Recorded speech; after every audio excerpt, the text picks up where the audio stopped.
Yeah, it just doesn't want to appear on my. Ah, there it is there. And here we are. Some one live world. Welcome then to the Hobby Hoarders podcast, season 2, now online and with more tanning. I am joined by my co-hosts, the tall, the tanned, the recently in Thailand, Matt Geary. But ye. Oh no. I thought you would have got some culture while you were out there, but no, no. Still, I've had to put up with the Irish accent for at work for the last 3 days, so I don't know how I'm going to cope with another day of it. Why have you got an Irish fellow in work? I've trained a particular client who has an Irish sort of section. Ah, I mean, we're still looking for people at work, So if you want to be the Irish lad at work, you can come and work for us. Sadly, I don't mean at the basic brush. That would be nice if I could hire you there. yeah, that would be good. Being able to do something, doing something you enjoy for your. So with that being said, you get to that point where I think if even if it was something you enjoyed, it would become a task at some point in time. As soon as stuff you have, as soon as you have to start doing stuff, you have to do it. That's when things start becoming a bit more tiresome. So even if you do enjoy it, it's like, oh. Starting off with a big bang, I was going into the energy of this man has been traveling, is going to tell us about traveling, and most importantly, about the Games Workshop in Thailand. I think that's what we're all dying to hear about, what the gaming side is, because I assume you did lots of gaming out there, you being a player and all.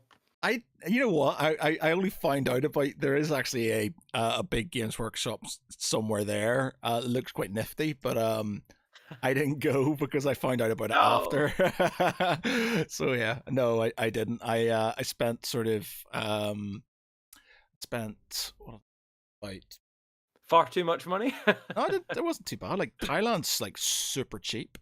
I'm getting a bit of it looks like I'm getting a bit of delay. Uh, if anybody notices any delay, let me know in the comments. But yeah, so it was like super. It's super cheap over there, man. Like literally, it feels like you're using Monopoly money and stuff. It's just like there's 40 baht to the pound. 40 baht will get you a decent meal. Like it's if you go somewhere, maybe you know, you go sort of Bangkok or something like that, and Yeah. things are a bit more expensive and stuff, and the prices are higher and things like that, but it's still pretty cheap. Like the hotel I got there was pretty fancy, and it would have cost me the same amount for a bog standard sort of decent-ish hotel in Manchester, and it was like proper flashy sort of hotel It and stuff, looked really and nice. that was cheap. And then I got like when I went up north, which was a lot more laid back and chilled out and stuff, I got like a hotel for 9 nights for like 500 quid. So it's just like, Nice. and it was like again was a beautiful hotel, so it was just like just prices there are just insane. But it's like they've got like there's temples everywhere, like massive, massive, massive temples and stuff. They're huge and they're just like all over the place. Um so I went around taking a lot of photographs of that. And they've got a lot of food.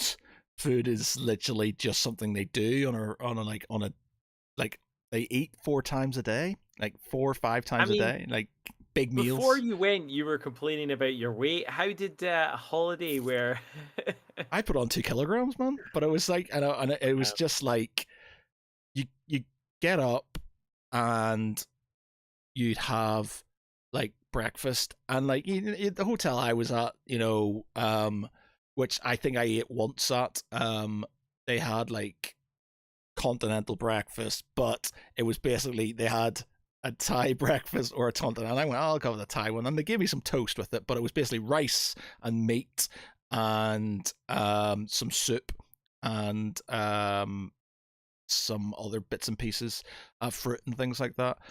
And that was pretty much it was a big meal, and then you had more rice and more sort of like meat and stuff for your lunch, and then you had the same at your dinner, and then you had sort of stuff in between, and then there was like later night stuff, and then it was just like there was just food everywhere, man. It's just like it was like if you were to walk down your main street where you live, every house would have a stall to sell food out of. So because like everybody doesn't make they don't make a lot of money there and stuff, but everybody Yeah. does like has side hustles, sort of selling food. Pretty much everyone, and you'd go into these massive markets, and they'd all be selling food, every type of food you can think of, from bugs to know. I I saw puppies at one point, but they were selling puppies. I was like, kind of going, I'm not sure we're in a food market, but yeah, there's like they were selling pretty much everything, and then outside of the food market was more people selling food. And like, it's just insane. There's just food everywhere and stuff. And like I tried a load of different stuff. I drew the line at overly spicy stuff. Like I tried some spicy stuff and Yeah. it nearly killed me. Because I'm not good at spice anyway, but this You like need it just to be wearing factor 50 just yeah, to get from the exposure. like really, really like they just lather all their food in chilies and stuff. It's just chilies everywhere. And I was just like I couldn't deal with it. So I just like had, but they have like normal. So I had loads of really nice sushi. I had really loads of nice sort of kind of like rice and sort of types of meat dishes and stuff. Lots of How hot. did you feel about it then, coming back to here? Would you consider? Are you considering like having rice and meat dishes, or is uh, it uh, just too expensive to have for like so your breakfast here? Well, like I wouldn't eat it for breakfast. I don't usually eat breakfast. I usually just have like one meal a day, don't they? And then sort of Explains so much about you. yeah, I don't. Explains so much. I, Wait, so you went from 1 meal a day to 4 meals a yeah, day? pretty much. Yeah, I'd have about one meal a day. Like today, all I've eaten is some pasta. With and that was it. So that's all I've eaten. You're still fasting from coming back from the holiday. You're Yeah, still it's full from that. yeah. So it's just but the food's really nice. They do lots of hot pots. So it's basically they have this like they have this indoor sort of thing, and they where you have this like it's like a big pot of stock, and then they have like a grill around it, so you can either sort of kind of fry meat on the grill, or you put it into the hot pot and it sort of kind of boils, and you put vegetables and stuff out, and then you have it as a soup slash something you have with your chopsticks and stuff. And it was a really good idea actually, because I was like, oh, that's pretty nifty. I might see if I can get a Thai barbecue somewhere and stuff, because that was quite cool. But yeah, it's just One thing I've got to ask though, because you are tall in the UK, and when I was there, I felt really tall, and I'm only 5'10". How did it feel like? it Did you was feel like a space marine? yeah, yeah. There's a lot of Transhuman. a lot of small people. That being said, it wasn't as bad. There are people. They are definitely a lot smaller, but it's not as sort of it's not as small as there are tallish people there and stuff. Maybe I was one of the taller. You did notice Westerners and stuff, because they did tend to be a lot taller and stuff. So my there was a girl. I was with a girl called A there, and she's like, "Oh, there's your friends," because it was a big tall white guy, sort of kind of walking down the street in his shorts and stuff. And yeah, so it was really interesting. I think the You know, high. it's funny that you make that joke because that genuinely happened to me once. We were over in Italy and we bumped into someone and they were like, "Oh, do you know each other?" And I was like, "Do you know what? By a pure coincidence, we do actually know each other." I'm guessing you didn't know them. I'm sure you would No, have known. no, no, no. Unfortunately, not. I think the highlight of my trip was getting a massage in a prison. And it's not. We're not talking about that sort of massage, ladies and gentlemen. Okay. Basically, we'd gone to get a car cleaned. She was like, "I'm gonna get my car cleaned," and I was just like, "Okay." And I was assuming we're just gonna go to some sort of like ballet place or whatever, or valet places or something, just sort of get it power washed or whatever and stuff. Like over there, there's no sort of you don't do stuff yourself, because obviously a lot of people need work and stuff like that. There's pretty much there's a waiter for nearly every table, and there's like a pump attendant for the petrol, and there's two people on bags when you go to the shop and stuff like that. So there's one doing the till and one doing the bag. So you don't do anything yourself. There's always somebody Yeah. doing it. And I was just like, so I think we're going to some place where somebody would just like hose the car down or whatever and stuff. We kind of go along where all the government buildings are and stuff, and So Thailand is like, it's a beautiful country out in the country and where all the mountains and stuff. The cities are a bit run down. Like the government doesn't, I don't think, really care a lot about its infrastructure. It cares about its Yeah. own buildings. It cares about its temples, but it doesn't really care about sort of your average Joe, what he's doing and stuff. But anyway, so we sort of going along this sort of one of the main dual carriageways where a lot of government buildings are and stuff. And she starts turning into one. And I'm like, what? What's going on here? And I sort of looked at one of the signs and then it had something in Thai and then it said prison. And I was just like, you're not telling me something? And she's just like, oh, I'm going to get my car washed. And I was just like, Selling you for parts. and I was just like, in a prison? And she's just like, yeah, well, they have this like rehabilitation thing where like women offenders can learn a trade effectively, and they wash and valet cars and stuff. I was like, okay, cool. So we get to this place. There's people in orange jumpsuits and stuff wandering around the place. She talks to somebody. We get out of the car, and we're just sort of kind of standing there. And I'm thinking, all right, okay. So they sort of take her keys, they take the car to do what they need to do with the car, and then we go into this sort of kind of waiting room. And the waiting room it's a nice waiting room and stuff. And I was like, well, it's got beds and stuff. That's a bit weird for waiting for your car and stuff. And she's like, so do you want a foot massage or do you want a full body massage? And I was just like, what? Like proper sort of like, say what? And she's just like, right, okay, so like just lie down. And then these other sort of women came out, obviously didn't speak English and stuff, and she's like, so they're going to do a Thai massage for you and stuff. And I was just like, right, okay, right, feeling super awkward and stuff. And so she lies down to have hers, and I lie down, and all I can describe it is, man, and if you've ever had a Thai massage, it's like being grappled in the octagon. It's like she was trying to tap. MMA. It was like she was trying to tap me out for an hour. I actually, at one point in time, I kind of went like this. I don't think she understood and had to be translated, and then she laughed. But it was just like sort of like they pull your fingers out of their sockets. They sort of like bend your legs back, bend your head back, sort of cracking you and stuff like that. And it's just like, yeah, this is not enjoyable. So I was basically getting a Thai massage in a prison where she tried to basically beat me up for an hour. And training. I'm going to show this guy. Do you know what? Massages are great, and like I've definitely had like, had that crack happen, and you're like, oh, you got. But did they do the neck one? Because I hate the neck one. No, if I ever go for a massage, I'm like, just don't do the neck they one. did a lot of stuff, man, which I felt like she could easily just have broken my neck. Massage rather than chiropractor, of course. Yeah, so she but I could understand if you had a lot of tension and stuff, because it might work and stuff. But I was feeling fine. But she's like digging her elbows into me and like knuckles and like pulling my legs back and doing all this other stuff, and then laughing and at me, kind of going, ugh! And like everybody else is sort of kind of just dealing with it, whereas I'm the big Westerners just kind of going, oh, I don't know if I like this. So yeah, it was just very bizarre. It's definitely a one for the bucket list. It was just strange. But you didn't get a chance to see any sort of the nerdier sides of things out Nah, there. man, I literally Didn't just go to any gaming clubs or anything like that. No. I don't know what the sort of the prevalence of that kind of thing is. I know there is gaming stuff there, because there is actually like a Games Workshop type thing there. But yeah, I literally drank.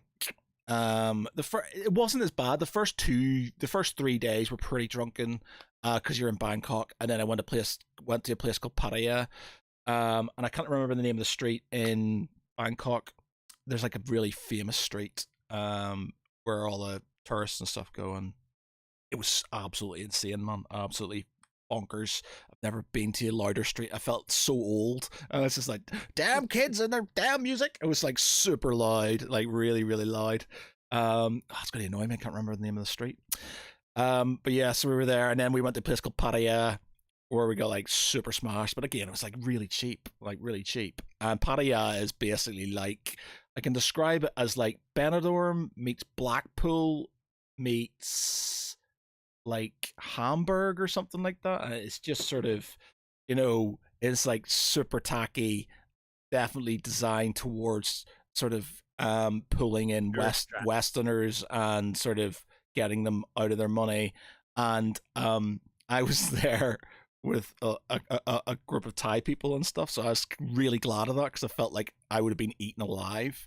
I'd have been there. We went to a really good sort of kind of rock bar and there and stuff, but yeah, the main sort of walkabout street that they sort of kind of walk. I think they call them walking streets or something, where you basically just sort of where you walk, and basically one side, yeah, you have it was like wall to wall,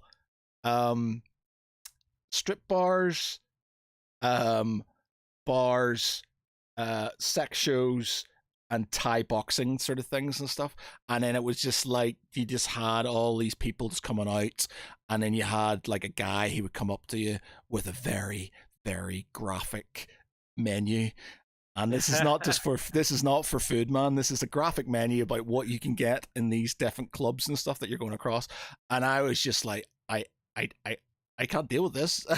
I'm not a prude in any way, shape, or form and stuff, but I was just like, I was with people. I'm 40 years old or 41 years old now and stuff, and I was just like, I just want to get smashed. I want to see some woman with ping pong balls and stuff, and it was just like, And what did the people you were with say they, when they were bringing you they the just didn't leaflets? Were seem to they get. just I think it laughing? was just like a thing. It just sort of like there was no sort of like they just sort of like if they weren't, they just walked off and stuff. There was no sort of like because obviously I don't know, maybe they're used to it or whatever, but it's just like these guys coming up going, "Hey, do you want this? Do you want to?" And I'm just like, "Nope, nope, no, I'm all right, thanks, man. It's okay." So we went to like some like club, and drank a lot, like a lot, like bought a bottle of vodka, and even that vodka lasted me until the end of the holiday and stuff. It was massive. But I was just like, yeah, booze over there in generally is quite cheap as well. Looking at like how many baht is it's probably about £1, not even that. It's maybe about 50p for a beer, maybe a pound for like something for the big ones. Pattaya and sort of Bangkok are a lot more expensive, but still cheap. As soon as you go up north, everything's just stupid expensive. Not stupid expensive, stupid cheap. Yeah, stupid cheap.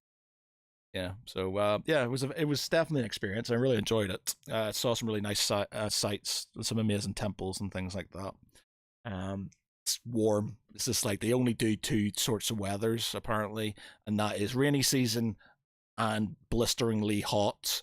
She said, like A was saying, yeah, it's winter, around December. I said, oh, so what temperature? It's about 30 degrees. Oof.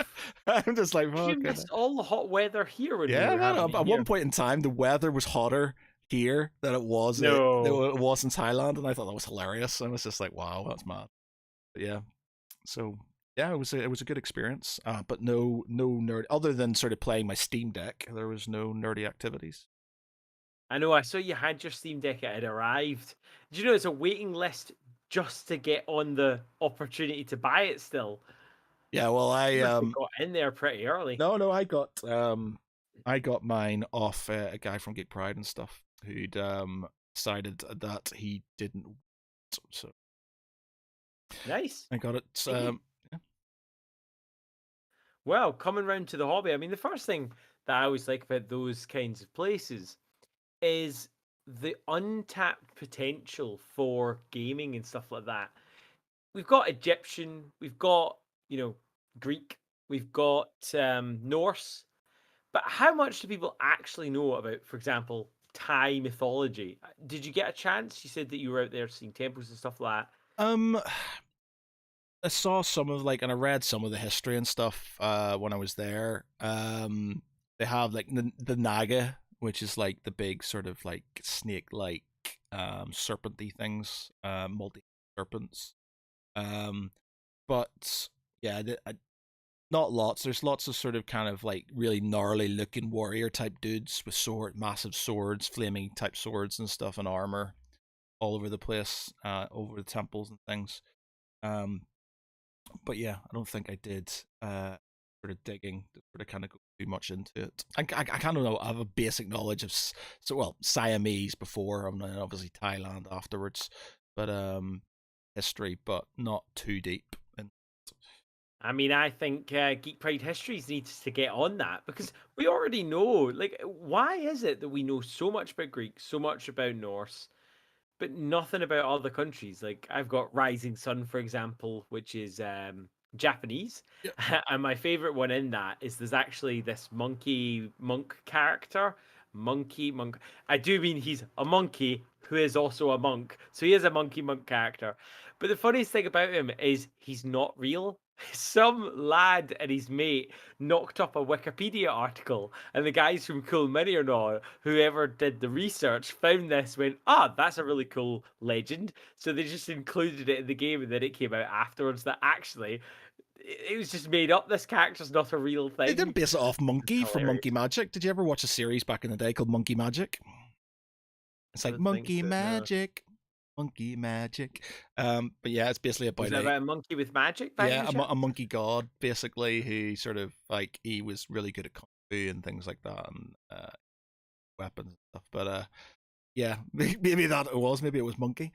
But yeah, it's just westernized. That's it's Western bias, man. That's just the way it is and stuff. There's a lot of like I remember um there was a guy who used to do stuff for Geek Pride. Um, Rom, American fella of Persian descent, and I didn't like being called Armenian. He was very a lot. He was of Persian descent, and he was sort of talking about how history, especially Greco-Roman history and stuff, is very much westernized. It's all you don't think about what about the Persians and stuff like that, and it's just like the eastern side of things isn't really there. There's history about Persians and stuff and Yeah. what's happened, but it's all sort of in relation to what's happened in the West. So yeah, it's just sort of it's just a biased. It's biased, but there is lots of interesting history in the East. It's just obviously we don't learn about it in history class and stuff. Like I spend most of my time watching histories in I know called something in generals. What are they called? This Gods and generals, kings and yeah, generals. Kings and Generals and stuff on YouTube, and that's where I get a lot of my sort of kind of Eastern stuff from. Though there's loads of countries. Like I know a fair bit about sort of kind of the Japanese civil wars and stuff, and their sort of you know modernization and stuff about the shogunate and things. There was a really good Japan has that special sort of, I don't know, hero worship, idolization, which none of the other countries really have to that sort of extreme. Which I'm curious as to why that came again, I think about. that's just because of Western influence and stuff, whereas Japan has sort of embraced Western ideologies and stuff a lot more. Some of the other Embraced, had cannons point at them. yeah, well, that's it, yeah. Um, well, no, again, it goes down into the sort of kind of the wars and stuff that they had, and sort of what you had the sort of the old school sort of samurai, and it's the whole thing about the Last Samurai is love it or hate it as a film. It's sort of about the evolution of Japan as a country and stuff. Modernization. Um, but they've got a lot of Western influence and stuff, so that's what it is. And I suppose after World War II, obviously being effectively occupied by Allied forces and stuff, they took a lot of there was definitely a lot of Western influence in that, and a suppression of some of the older stuff simply because you know sort of reminded them of war and stuff. Whereas you got countries like I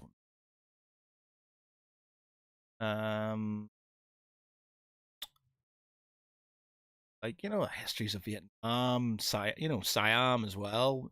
Siam was the only country like Thailand. What is Thailand now? Was the only country to not be colonized by Westerners at some point in time. Like, granted, they had a lot of land taken from them, but they stayed sort of relatively independent, whereas a lot of the other countries, including China and stuff, had sort of people sort of on their land or taking land from them and stuff like that.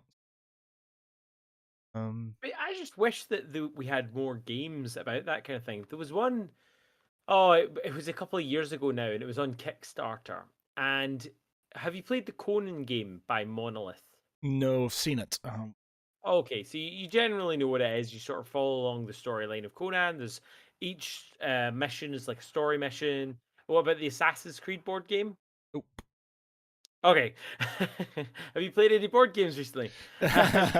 It's the kind of one where you have your heroes and then you have missions and the board reacts to them. So it's that kind of, miniature war game in a box. And it was that kind of thing. And it was set in, I cannot remember what it is, but like the sort of not stereotypical Arabia sort of idea, but like that sort of thing. And it was just really good. And it had loads of great mythos, and the renders looked really cool. And like the storyline was going to explore the sort of religion in part of like the sort of like, again, my history's terrible. The medieval age sort of sector of that. So not modern, but sort of older stuff, and it was absolutely amazing. But sadly, it turned out to be a scam, Oh um, no. which was not ideal. But yeah, and so I have not seen that many. Like for example, war games. When was the last time you saw a war game that had, for example, what is it, second most populous country on the planet, India? Yeah. When did you last see it? They have amazing gods and demons and monsters and heroes. It, Why are there no board games? Why yeah, are there no video games? you do well. They are involved, like Age of Empires and stuff. You can be the Delhi Sultanate in there. In some of the Total War games and stuff. Obviously, Empire Total War stuff. You could be Indian. Depending on there wouldn't be the thing is, it's going to be about they don't make games geared towards like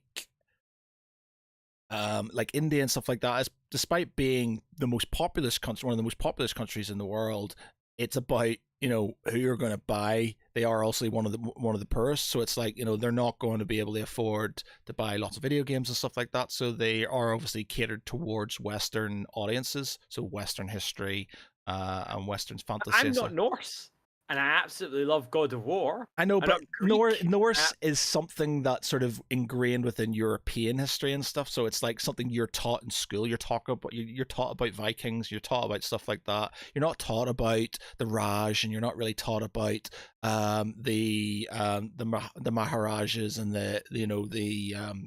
Would you not think that would have even more appeal if someone gave it a go? This is probably where in the comments we're going to find out that there has been games in the absolute tank because nobody bought them. But like, if you showed me it and you were like, right, you're going to be exploring the world of, I'd be like, that's awesome, because the rest of them have been done to death. You do have there's what's it called? Prince Persia, that was great. Not Prince of Persia, but obviously as games sort of go, there are sort of I think actually I was thinking about board games there because there's one that's coming out, um, Europa Universalis, is the board game which I backed in Kickstarter many years ago. It's taken its sweet time, but it involves India. It's a world-based game. It's got India. Um, Because you've got things like, for example, Games Workshop. They never really touched on that side of thing, even though the mythos exists for it. And we have the countries and we have the names. If you remember, we had the Silladin dogs for the sort of the extra faction. What was it called? Dogs of War. They were really cool. But we never really got anything else. The closest we've now got is, of course, Cathay in the latest Total War yeah, Warhammer 3, which was really cool. And of course, that is rumored to be one of the factions coming back in Oldhammer. yeah. Well, they're bringing them. They're sort of kind of tying that in with the Warhammer games because they've been successful. Yeah. I'm quite looking forward to the Immortal Empires where they bring all three maps together and stuff, so you can have like a massive grand strategy map. Which faction will you be going? Empire. I'm generally Empire.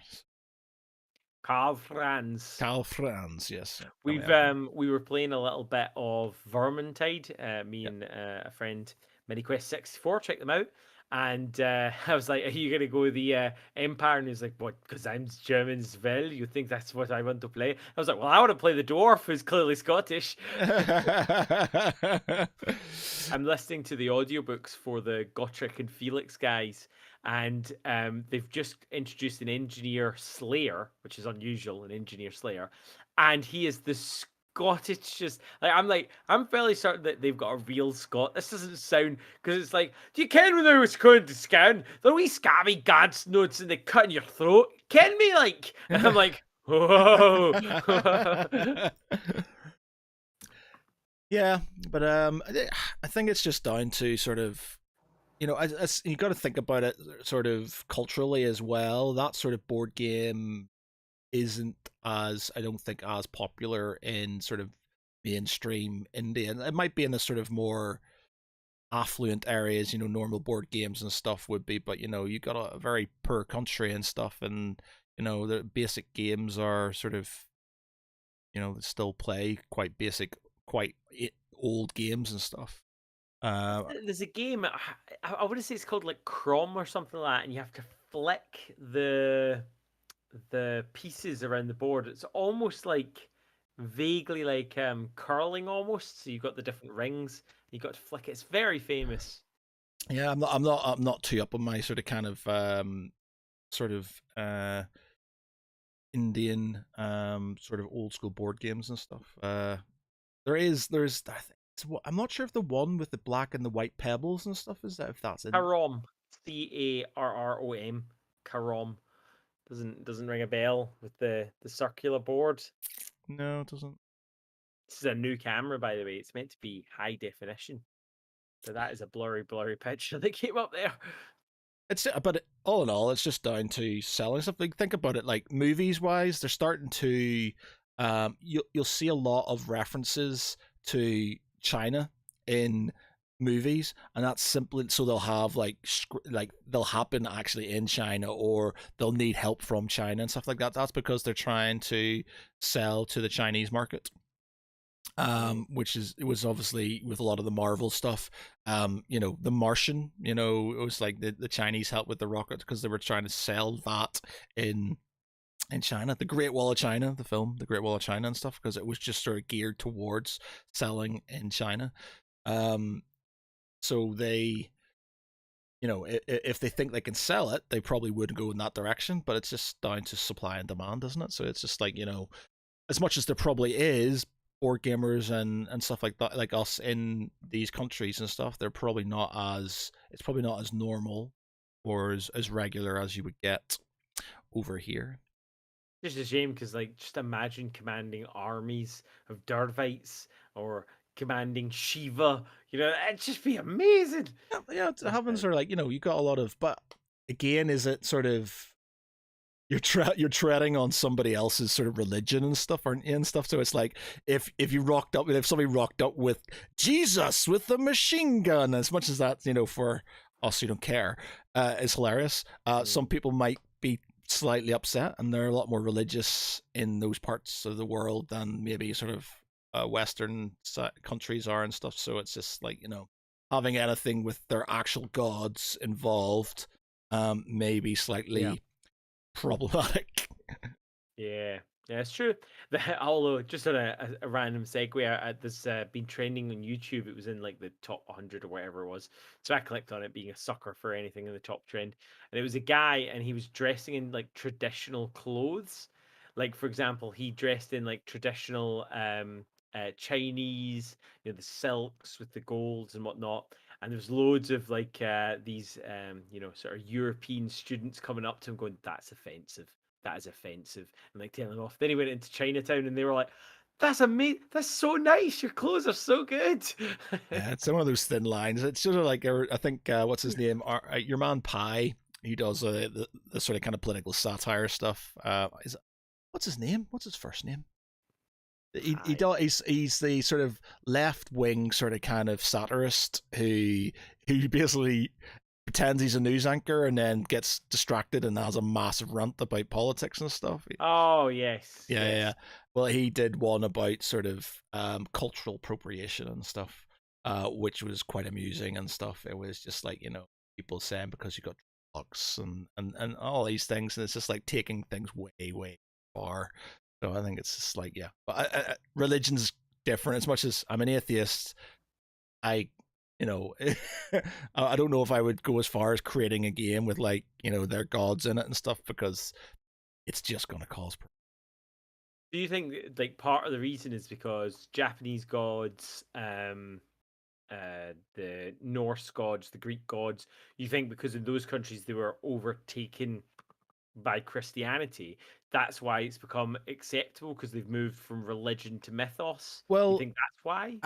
yeah. Well, obviously, Norse stuff is again. There's very few sort of Odinists Yeah. around and stuff, so nobody really cares. So they can sort of use that sort of like mythos. It's the same with Greek gods and stuff. It's mythology. It's mythology. It's not seen as religion. It's mythology now.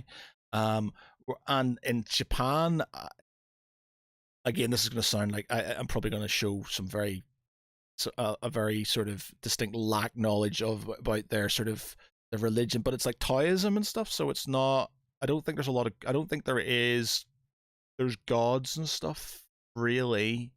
I think it's Mm. sort of it's like a philosophy for certain things. It's like Buddhism, and thing. There's Buddha, and then there's good and evil, and I think there's sort of like spirits that sort of help, or hinder and stuff, but there's no gods. I think it's just the Yeah. the middle way, I think they call it in Buddhism and stuff. And Buddha was Indian, or Siddhartha was Indian, which I didn't know. But yeah, so yeah, it's just sort of like if they're actually practicing, it's like us again turn around and making a model of Muhammad, which it would explode, or Jesus or whatever and stuff. It's sort of, because it's actively something that people care about, Mhm. rightly or wrongly, it's just inflammatory, isn't it? Which is a shame because it's that catch-22. The more exposure there is to things like that, the more the general ignorant public, and I include myself in that, will learn about it.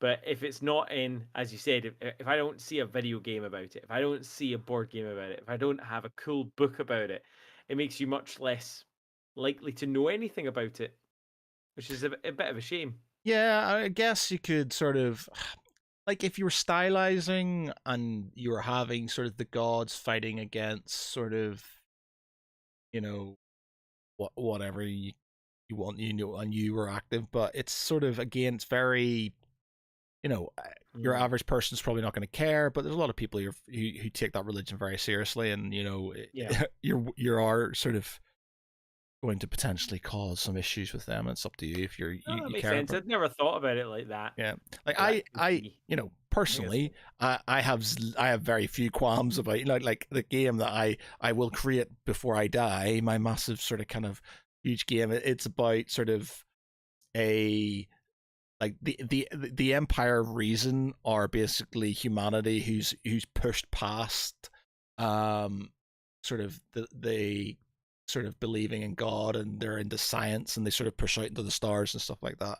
And then you've got the faction within that sort of still believe that there was gods, and all the sort of kind of minor religions have sort of come together and created this the league. I think they're called what do they call them,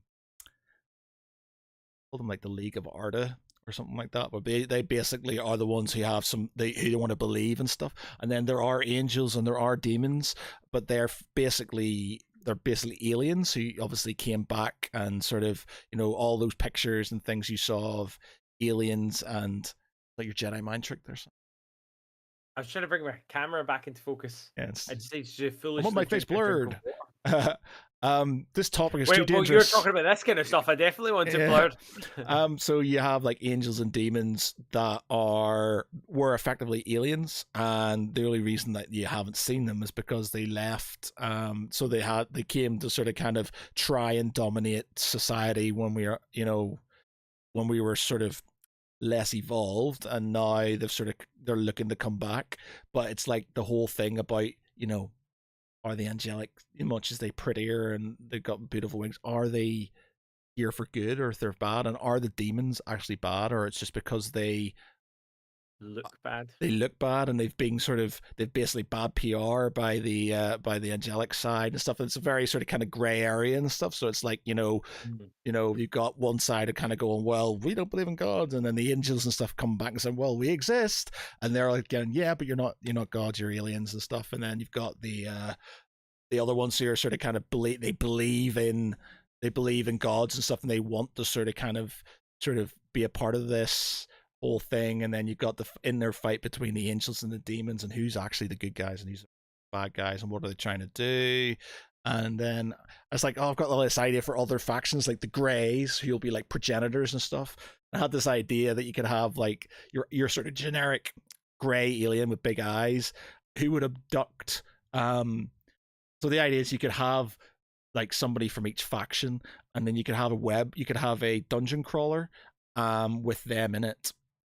And the whole is like the Greys have captured you, and you have to do certain things, but you have your own agenda depending on what your faction's priorities are and stuff. So it all affects other games and stuff you do. So you have the dungeon crawler, affects the thing. But yeah, we had a lot of thought into this when we were thinking about each sort of how they would have knock-on effects with each thing and stuff, and you can have your own agendas and stuff, and you would work together. It almost sounds like Gloomhaven-esque level of complexity. Yeah, well, it's like it wouldn't. Again, the whole idea about the whole every game is meant to be that it can be as simple or as complicated as you want, and you can modulate, you can make it modularly, so it can be basic, but it can also be more complex and stuff, and you can add modules to it. That'd be a really cool series if you wanted to do it. Like, I watch things called Dev Diaries, where like a developer's making a video game and they're going through it. And I don't know if anyone's ever done it for board games, maybe because it'd be easier to steal the IP or for whatever reason. But that'd be really cool, because with Tabletop Simulator and stuff like that, there's no reason that you can't make it. Like, I've recreated whole games in there. I've never made one from scratch. But would you not consider doing that, do you think? Yeah, well, I think there's a lot of, like, this has been going on, trying to think, easily 10 years now, where it's sort of like where the first idea came up, and sort of I've got like concepts about I even had sort of like certain like lore parts and stuff for the different factions and things and what was happening. And I had the idea all the different sort of types of units and things, and I even went as deep as sort of capturing buildings and sort of entrenchment within buildings and sort of things like that and stuff, and had weather tables and craziness. But yeah, it's a massive game, because the idea behind it was because we kept on distracting ourselves. So I was sort of thinking about this big massive sort of like that whole idea of having something where you could have a tactical board game that turned into a strategic one, depending on how much table size you have, and you could flip things over to make it one into an individual person or into a squad or whatever. I was thinking, would it be mods, or would it just be card based, like Heroes of Normandy or something? But then that game, I was thinking about having movable boards, so you could do boarding actions on like starships and stuff, but the ship could still be moving and interacting with other ships and stuff while your guys are on board and stuff like that. So it gave another level to things. And you could have sort of things where if you had a big enough table, or depending on the size of the thing, you could have like a ground battle going on, but then you'd have bombardments going on from space, so you'd have things trying to stop the bombardment, like boarding actions in the spaceship trying to stop them. You want that to be happening simultaneously? Well, it's people are going, oh, that's huge, but it's just like, again, it's just a level of complexity you could add to it if you wanted to. So if you wanted to, you could link this together. So effectively, you could have a scenario where you're just a bunch of guys trying to stop a capital ship from bombarding your troops on the ground. Or you could have it, you got sort of guys on the ground and you got them bombarded, and at some point in time, it might stop, or it might not stop depending on what happens on a dice roll and stuff. Or you could tie them together where, you've got a separate board with people running around the ship trying to stop it from sort of doing what it's meant to do, and people carrying on trying to do what they're, the main game itself. And it's just like, it's the idea of scale, of having something that you can have small and make bigger, instead of having a set scale and then jamming stuff in, shoehorning it in, and then kind of going, well, it's like 40k, it's like it's 28 mil, and everything they're trying to bring in all these big models and stuff, and it just doesn't fit in the table. Whereas if you started off smaller, and then you can be as big as you want, really, because you're at a smaller scale. So that was always my sort of thing, something small that you could sort of just play on a small table with your mate, or like a small coffee table or something, if you had some spare minutes to do it and stuff, a fair half an hour or whatever. Or something massive that you could play on, a 6x4 or two 6x4s if you really wanted to. You could do campaigns. It's like everything in between. The idea of something scalable. I think I've always leant towards the idea of I would rather play like Dreadball or Warcry, where you can play 10 games in the time that you might play just one. Because if something goes wrong, it doesn't consistently go wrong. And that's always my concern with a massive game like that. It's the same thing with the campaigns. I would love to do another Blood in the Badlands campaign. I'm trying to convince my friends to do it all in Tabletop Simulator because we're obviously scattered around in time. Doing it online is a lot easier. And I still think there's something in it. Like some of them are a bit like, you know what, I'm not a fan of Tabletop Simulator. Why don't you just play like Total War? Like, and I do see the argument because it's nice to have the element of building and painting the models, etc. But I also feel like just hits different. I think it's because of reaction speed. I've got the reaction speed of a sloth who's taken some tranquilizers, so I can't keep up with Total War. My least favorite part of Total War is the battles. I hate the battles Oh, no way, my because favorite part. it's live. If it's turn based, I'll kick ass at it. But live, my days are long gone. I peaked at Halo Wars. That was as good as I've ever got. Ranked 999 in the world, and then Yeah, downhill. I'm not as like RTSs, as much as I like, me and my brother play Age of Empires quite a lot and stuff. We have set rules because we're not when it comes to fast play, we're not very fast. So if somebody rushes us and stuff, everything falls apart and we die very. We have time to Mm. think about it. When it comes to games like Warhammer, Total War, or any of the Total War historical ones and stuff, you have a set army, and it's not really about speed.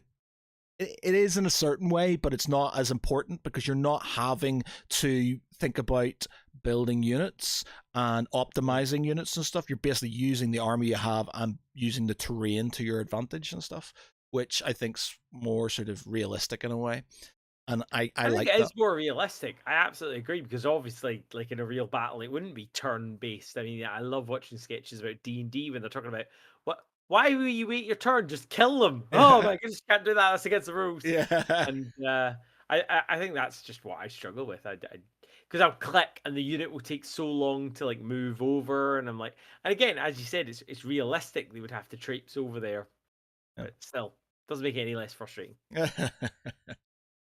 I mean, in an ideal world, what I would love to do is I would love to have Total War, 8 people, and literally be like, you could quickly sneak out on mics, like on a cheeky little side call, and be like, so I think that Matt Geary, he's building up too much power. I saw he's fortified the west sector. We need to crush him. And then just everyone descends on you, and, like, beats you down.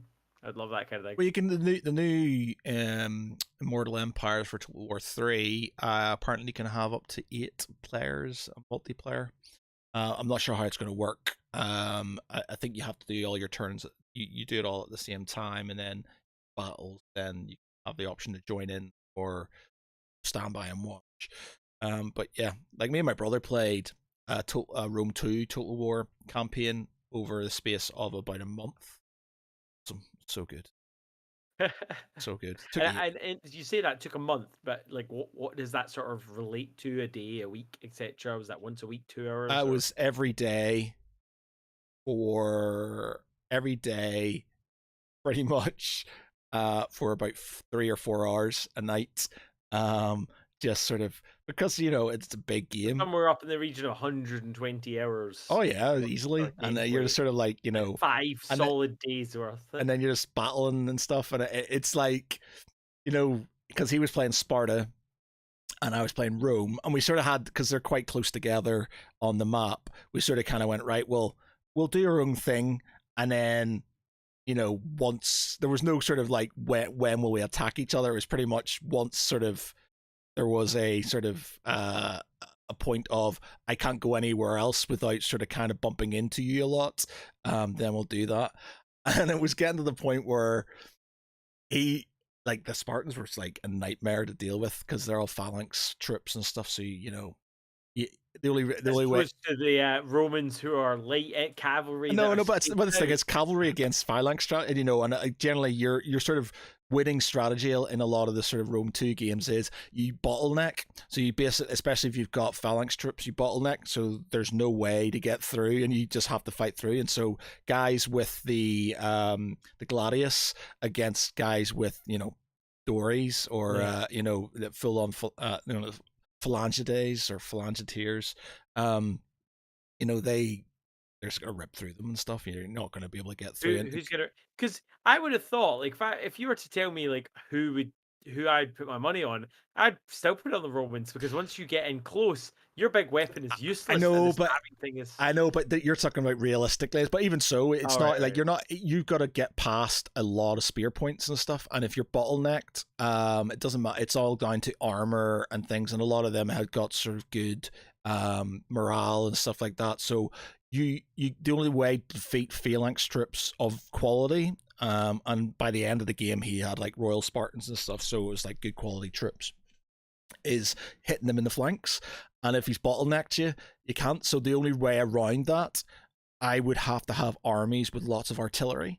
Yeah, I was gonna And say arbalista, yeah, catapult, just sort of like close up together troops, lovely. yeah, just literally firing into the midst and then breaking the formations up and then charging in whenever one routed or whatever. But the problem you get is, as soon as you use up your artillery ammunition, you have to do a frontal assault, and then you're just hoping you've done enough damage to sort of make them waver.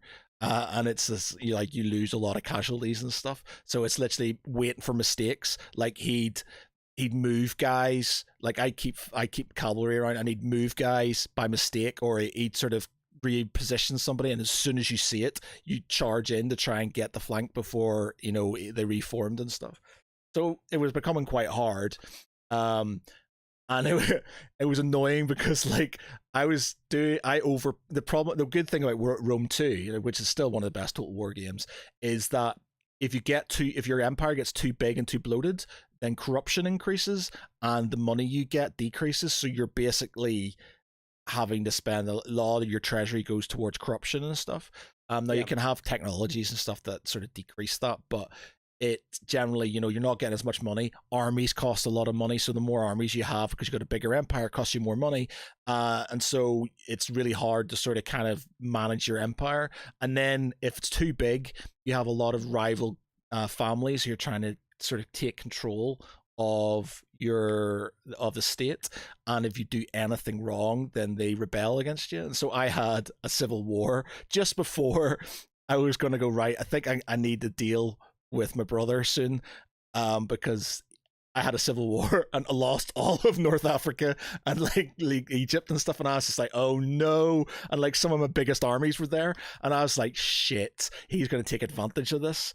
And so I had to sort of like, I knew it was going to happen, because you can get to a point where you can see like the position. So what I did is I tried to sort of I moved all the main sort of kind of heads of the family that I knew were going to be traitors I moved them home, and then I put other guys in charges of the main armies, and then I positioned those armies outside the main cities where I knew they were going to rebel, and then I basically purged that family so they would rebel. So they rebelled, then it happened, and then I used the armies I had to sort of basically take the cities back and stuff, but it still took me a long time. And and because I had all these armies sort of there, he could have easily just sort of kind of gone through. But yeah, his own eternal sort of stuff going through. I was going to say, the Sparta, surely that would be the slave revolts that would have. Yeah, they had sort of. Was it not something like 10 slaves per person? Like, yeah, Helots. They had their Helots. entire economy ran off of it. It's what they have, like the way their sort of kind of thing works. There's like they have like kings and dynasties and stuff, and they're it's a similar thing to the Roman sort of state, and so he was king system. Yeah, they have like the two kings system and stuff, but you'd have like rival families, and then like people would die if they died in battle and stuff that affected things, and so he had his own sort of like, I think he could have done something, but I think he sort of pushed too far up north to try and take some of our areas, to sort of kind of, basically he moved all the way up north so I couldn't come round Northern Europe and take him from the top. So he basically just moved everything up north. The problem he was having, he wasn't sort of keeping troops in certain towns. So when he took Athens and things like that, and they were always revolting because he was sending his armies off and he wasn't sort of kind of paying a lot of attention to other things. So by the end, I managed to deal with my civil war, and then I started sort of kind of attacking him. He started doing quite well, but then a lot of his cities started revolting against him, and then I would take the cities that revolted against him and stuff, and then sort of he started losing by 1,000 cuts and things. And then at the very end, I think it was a revolting city took Sparta from him, because Sparta is not actually a big city. It's not a main city like Athens and stuff. It's counted as a minor settlement because obviously that's the way Spartans were. And he lost Sparta to like thing, and then I just took it off that rebels. I just went across in the water and took it off him and stuff, and he was raging, and that was like a month's worth of fighting. And did he call it at that point? Yeah, he called it, but it was good. It was like those really. It wasn't sort of. There was a one point in time which he could have fully had me, but because he had his own issues going on in his own empire, he didn't capitalize on it. Partially, I think he felt sorry for me because I'd literally lost like half of my empire, and I was just like, "Fuck, I'm screwed." But that's the biggest downside though of those kind of games and campaigns as well. Yeah. Because there's nothing worse when it starts sort of snowballing. Because what you want to do in those games is you want to attack your friends, you want to attack your family, because you can play yourself against the video game. You want to put and it's always good. I've started many Total War, Warhammer, I think 2. Yeah, we used to do it in 1, but you had to do this dumb thing with packages and passing around. It was horrible. 2 was a lot better, and yeah, you want to attack them, but also if you knock them out, then it kind of sucks. So it's definitely something we struggled. We did Blood in the Badlands, which was a Warhammer campaign with Mighty Empires. We did that for 2 and a bit years, and it was fantastic. And the way we did it is, yes, you would fight each other, but you would also have unclaimed sections. And when you fought it, you could do easy, medium, or hard, and that would be the percentage sort of points difference. And when you died, you had to like heal stuff and whatnot. And it was this whole thing.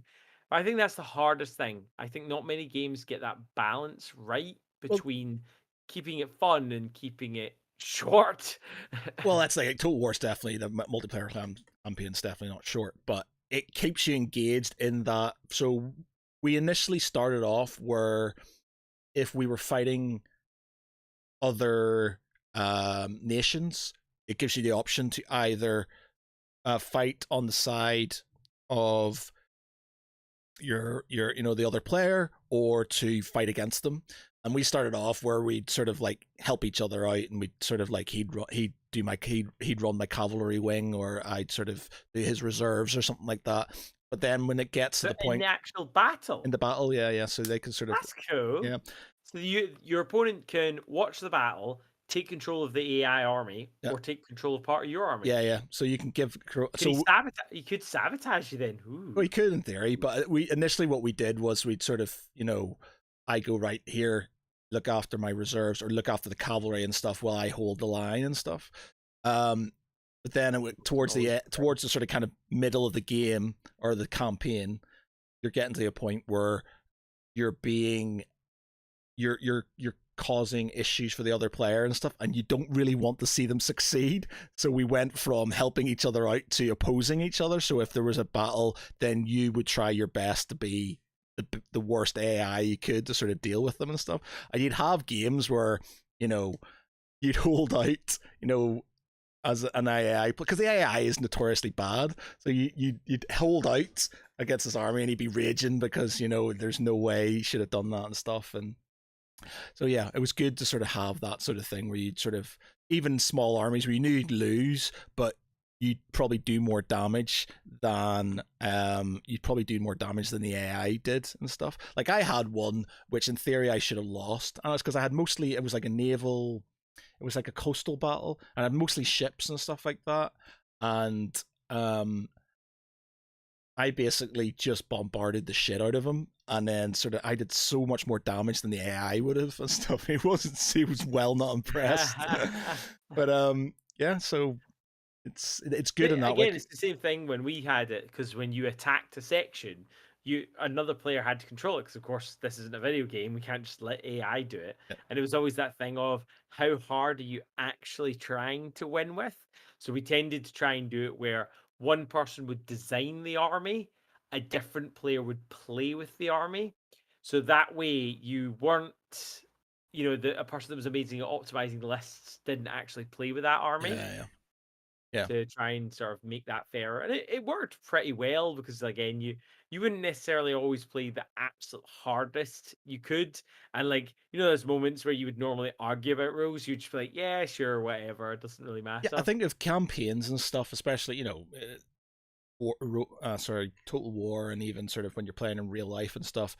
I think if you're getting to a point where it's like it's you've put a lot of time in and it's super detrimental to you in an early stage, there should be leeway, because like again, there was a time me and my brother both did it where like I had a civil war and it literally crippled me, and I was just like, I don't know if I can carry on because I can't deal with this. I don't have enough. He's taken most of my armies, done this. So my brother just kind of, it doesn't matter. We'll go back to the last turn and see what he gave me another chance. We'll go back to the next turn and see what the roll is. And thankfully, it wasn't as bad that time around and stuff. And conversely, same thing happened with him, where it's like, civil war broke out in his, and I said, well, you can go back and sort of return it and stuff, just so you can have a bit of a chance to sort of actually play the game instead of something random fucking you over.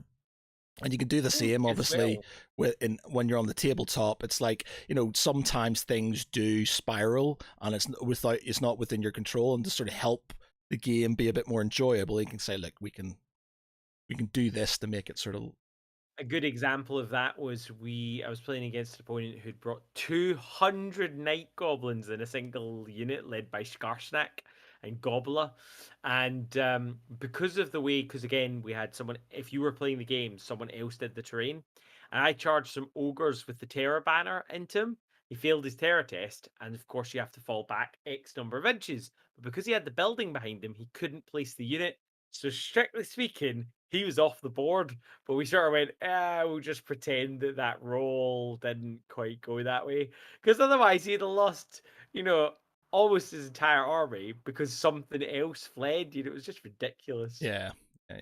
But I think it's one thing that I would say that, and maybe maybe I need to play more of the total war games. One of the things I'll say is Age of Empires has the right idea of multiple win conditions. I think it's a really good idea that you can win with a wonder, you can win with so many relics, you can win by so much tech, you can win in loads of different ways, because it means that you can't just sit there. Like if someone starts building a wonder, you have to attack them. It sort of forces the game. Yeah, like I don't know if Warhammer has that really. Oh god, my Certainly dog. not in the campaign that we played. There was no. I think that's one of the drawbacks, is we didn't have a Bear with me a minute. I'm gonna have to. end point. My dog's knocking the house over. Bear with me a minute.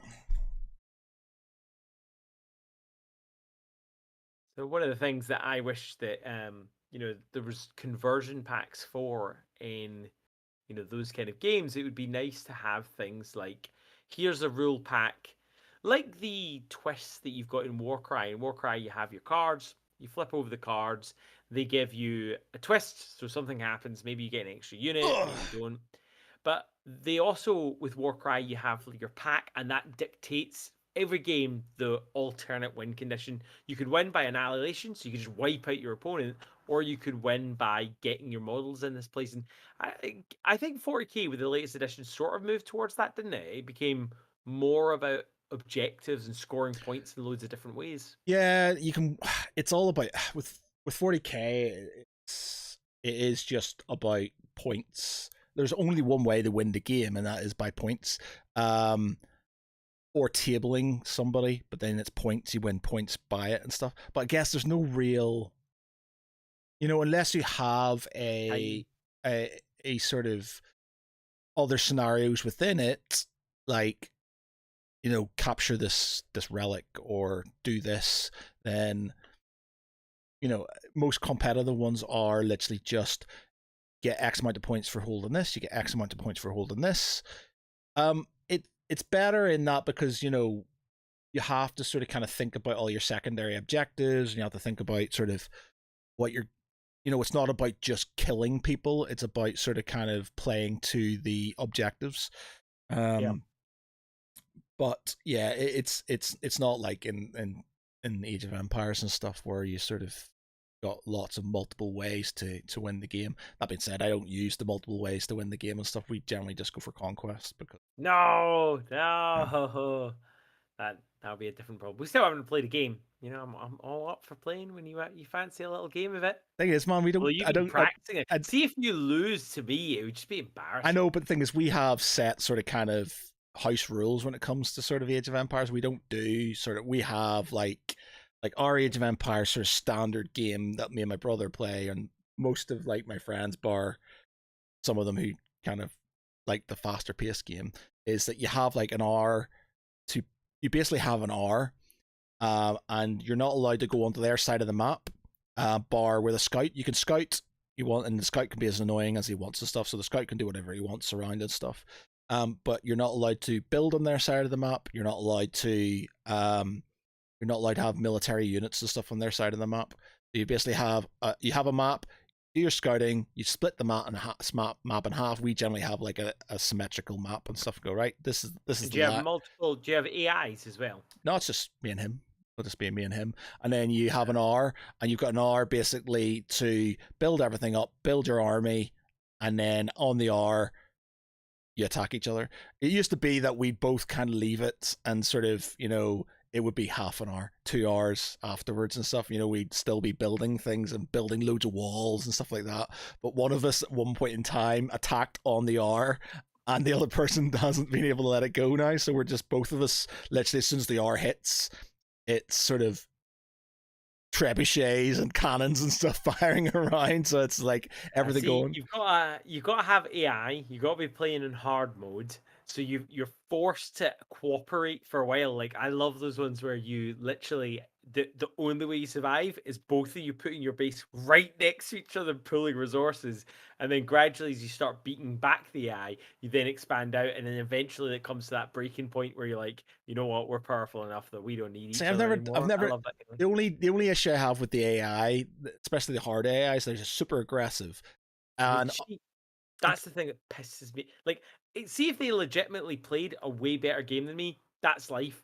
But sometimes you're like, where did you get the resources? You did what? That there was not a military unit there. I have watch posts everywhere, and you're just like, this is. How did you get an army all the way across the map when I've got watchtowers? And you're like, this is rubbish. Because the worst one is it Empire Earth? oh, Empire Does Earth, it, I'm does it seeing that. Oh, there's what's the other one? So you got Age of Empire. What's the other big one that gets new ones all the time? I played the fifth one was the last one I played. Maybe it is Empire Earth. Is there Empire Earth 5 like I a don't know. thing? I know there is Six Empire Earth. There maybe? was a game called Empire Earth. There was Rising Nations. I think was another one. Um, This is like a big one. It's like the alternative almost to playing Age of Empires. there was what's it called? Like the big scale one. Awesome is Subcom Dream Commander. Good. But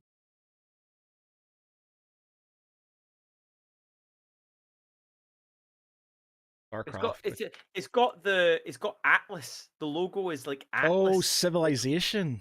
Civilization. It's definitely more than Yeah. 5 of those. Civilization cheats like heck. Like I cannot stand Civilization. It's even lower as well. That's a different. It's different. The Age of Empires and stuff like that. But yeah, it's just sort of the thing about Age of Empires. If you've got a an AI player, they literally will pick on somebody and they will just go hard. And so if you're playing like two, and then the AI, one player's going to get absolutely obliterated, especially if it's a hard AI, while the other one's going to sit back and let them. So it's just you're not going to really play against each other and stuff. And you could even have it where it's two AIs, but the two AIs might just kind of go, yeah, I'm just going to pick on him, and they'll just attack And whoever. that's when you got to balance out because you know that you won't be able to beat the two AIs yourself. So that's why you always sort of work together at the beginning until you're powerful enough to stand on your own 2 feet, which I Yeah, always like well, because you and get that cooperation and then all you go about into what violence. it's all about. 1v1, honorable gentlemen's fights, working out, building your economy, building your army, and then finding weak points and stuff. Like the last game me and my brother played, we haven't played in a while, since I was off in Thailand. Is he basically like he usually plays the Abbasids, and they're really really good late game.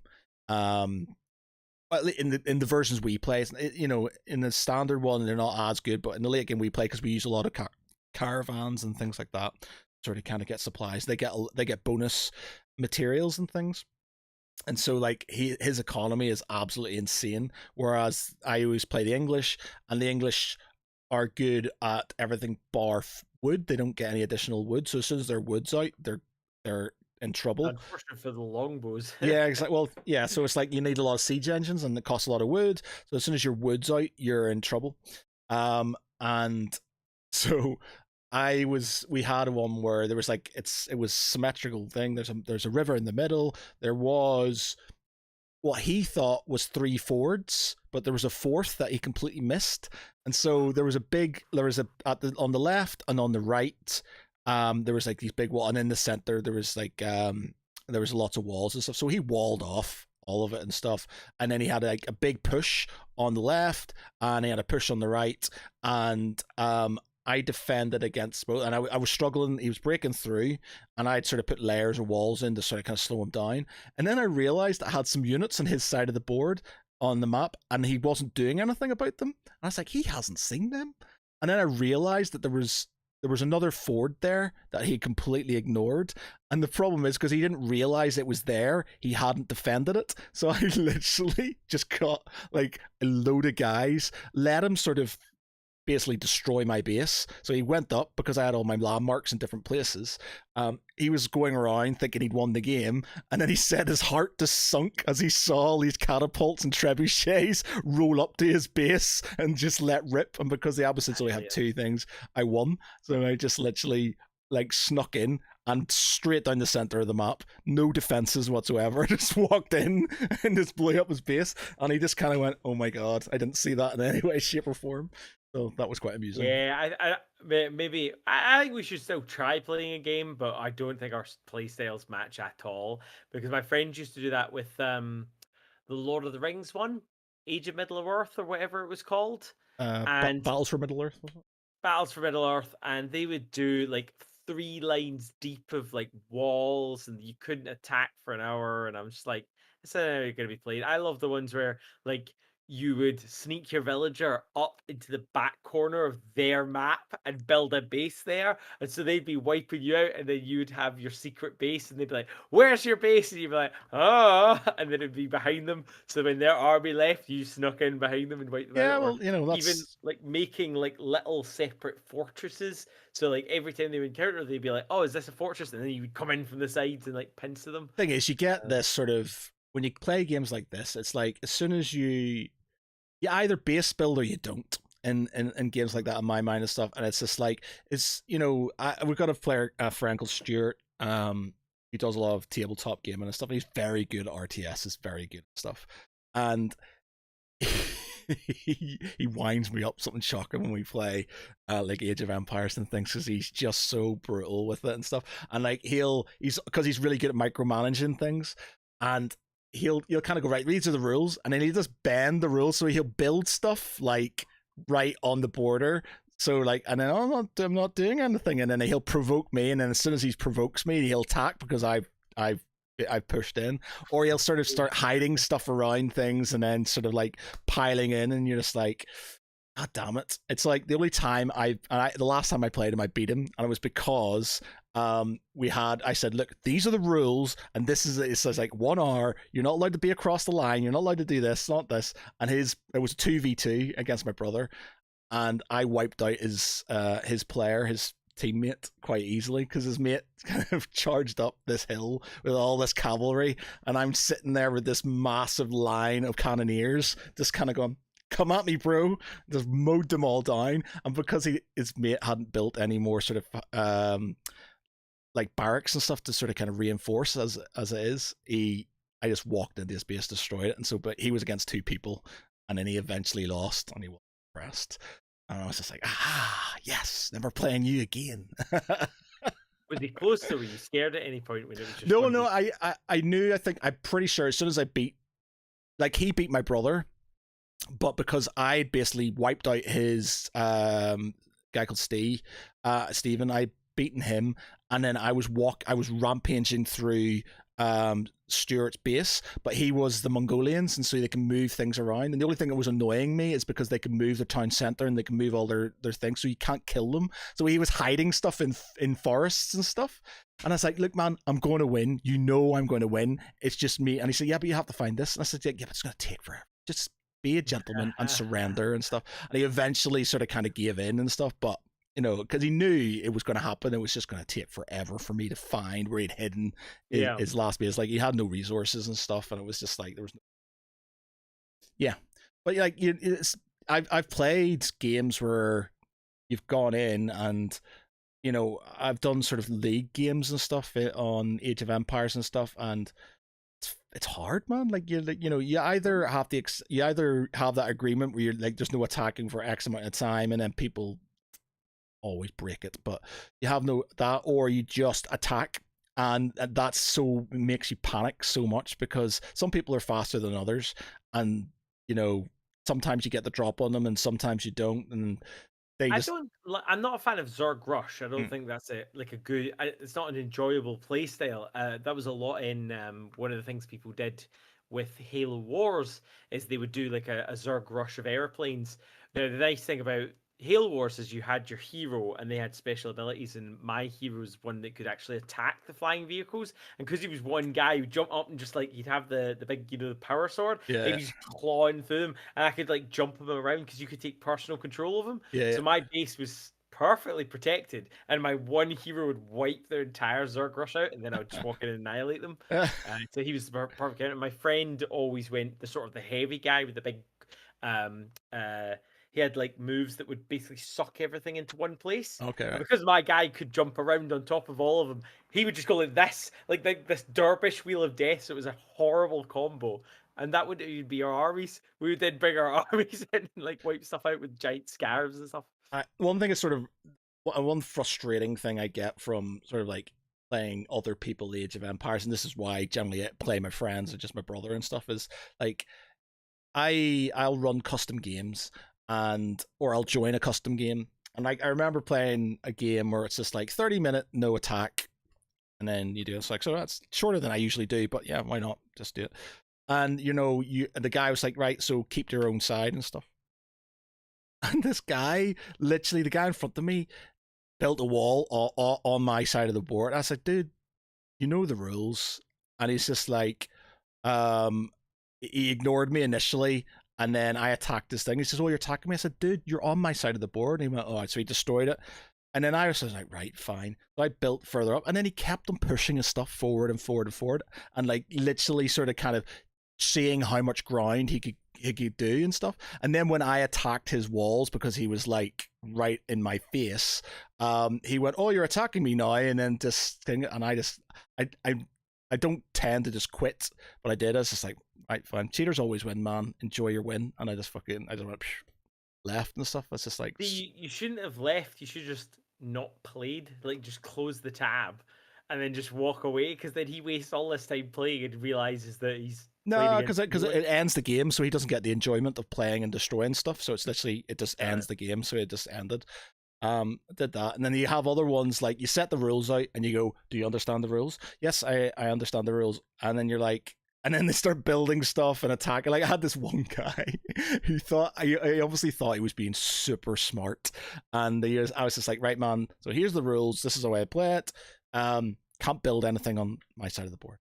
And he's like, okay, I understand. And I was like, right, cool. So we started doing our thing. And then suddenly I saw this little red blip on my side of the board. I was like, oh, it must be a scout. So I sent everything out, and there's a little base. I said, why have you got something you're building literally on my side of the board straight away? And he ignored me for a bit. So I destroyed it.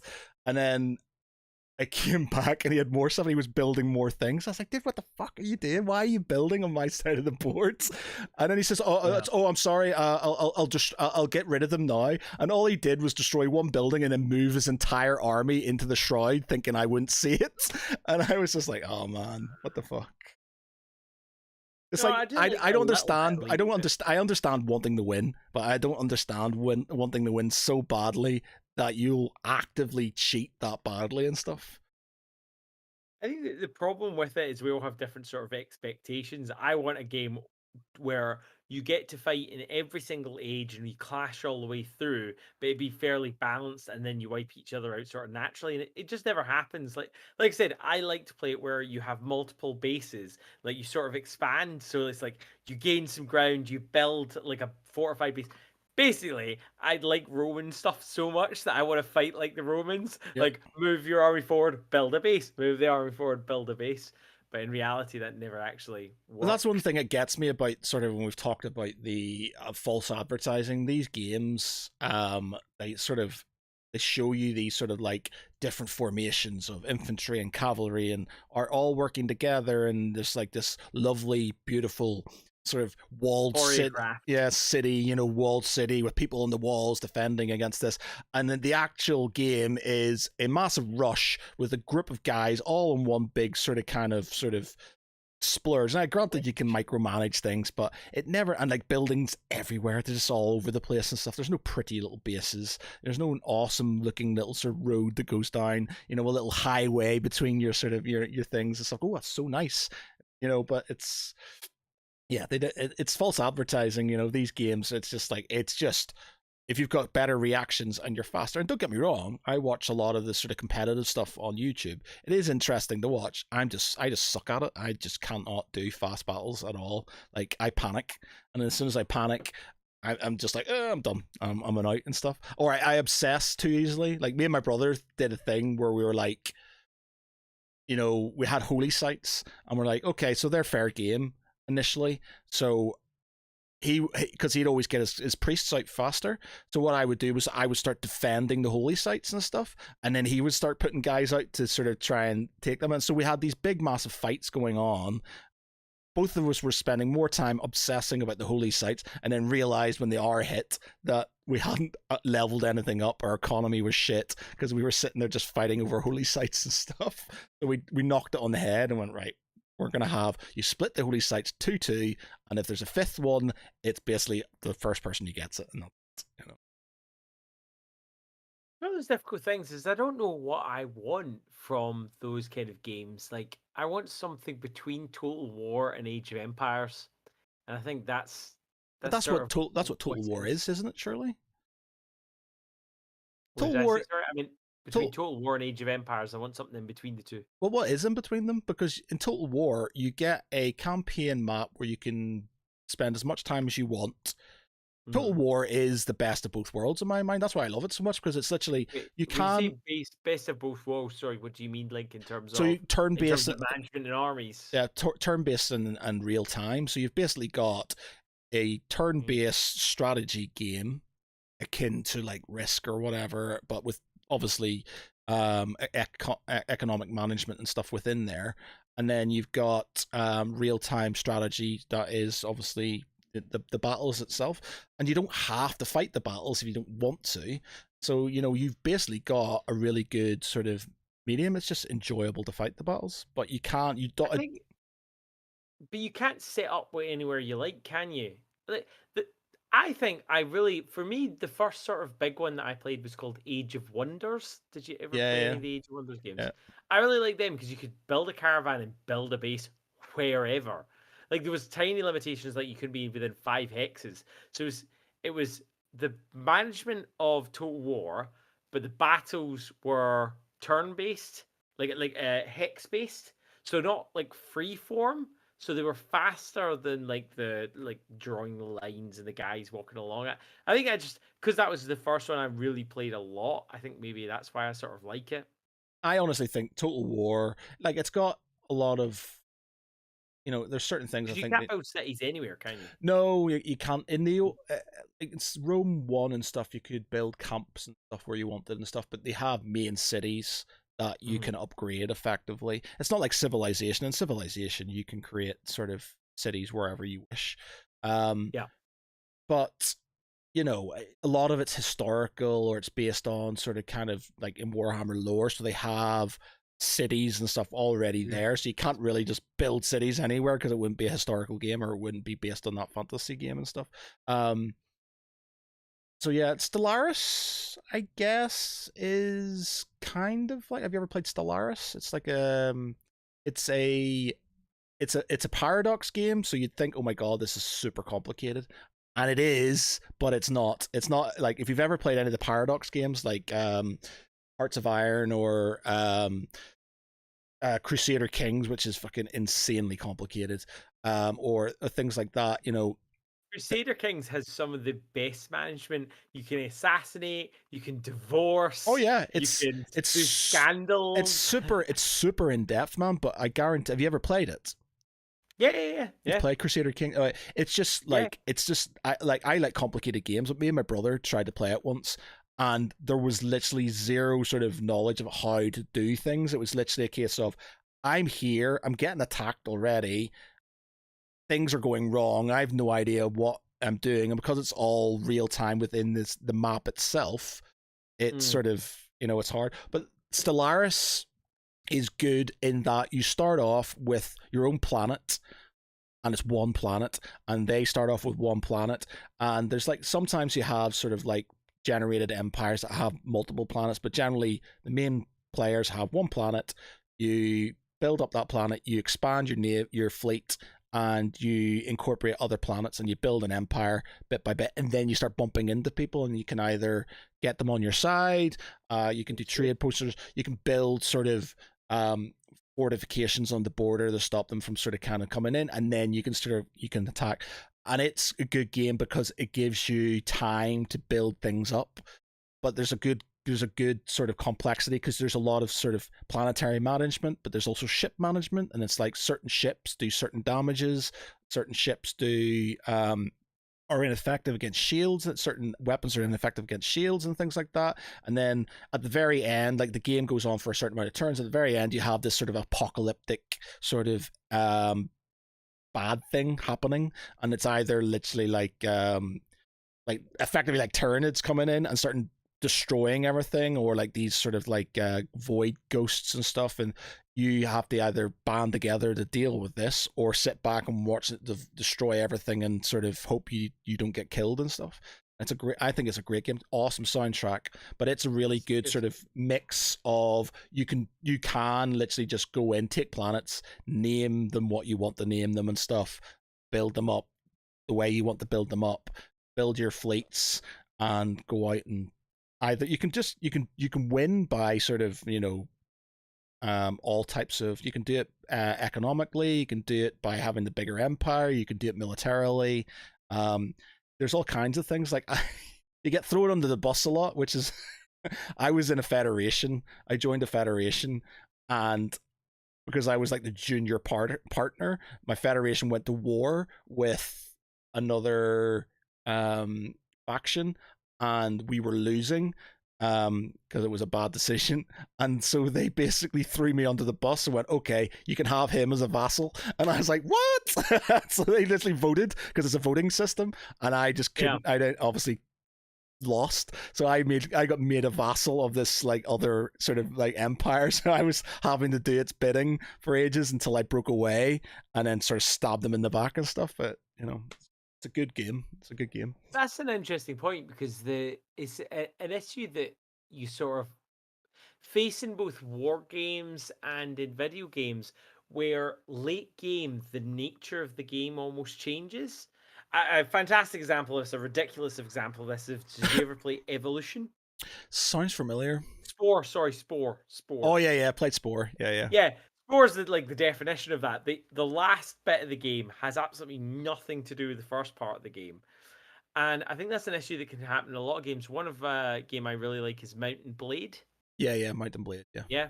So Mountain Blade at the beginning, you really matter. You like if you're doing a war, you've got to kill those little people. You know, if there's 20 people in the battle, you really make an impact. But by sort of mid game, you're having to defend multiple castles from armies of 300, 400, even more. Like, and you matter less, and so the game has stopped being about that. And it's more Yeah. about tactics and that. And I think maybe it's because we like video games. Maybe it's because we can play video games, but every game I play, I want to make into a campaign. So we played. Have you ever played Zombicide? Yeah, yes, I play Zombicide all the time when we were in Oh, Zombicide's great. when we were in university. Did you ever play the campaign? Oh, actually, not The Zombicide. We played. Manscaped? I'm talking about Zombies. I played Zombicide. I had the first game. Yeah. Have you ever played Zombies? No, I don't think so. So it's the precursor to Zombicide.